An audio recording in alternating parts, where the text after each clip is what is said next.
Reshma, ready হও, চলো আমার বন্ধুর বাড়ি যাবো। কোন বন্ধুর বাড়ি?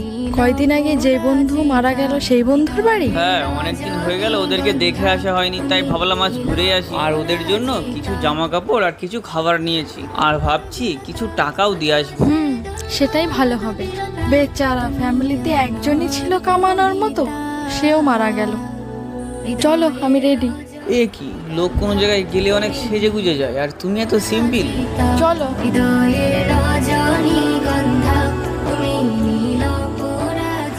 আচ্ছা, আমি একটা বিষয় বুঝি না, কি? এই যে তুমি ঘরে এত সেজে গুজে থাকো আর আমার বন্ধুর বাড়িতে যাওয়ার সময় এত সাদামাটা ভাবে গেলে। কখনো কোনো গরিবের বাড়িতে এতটা দামি পোশাক বা গহনা পরে যেও না যে সে আল্লাহর কাছে নিজের দারিদ্রতা বা এতিমতার অভিযোগ জানিয়ে বসে। এটা ভেবে যে আল্লাহ যদি আমার কাছেও থাকতো। আমার আকুলতা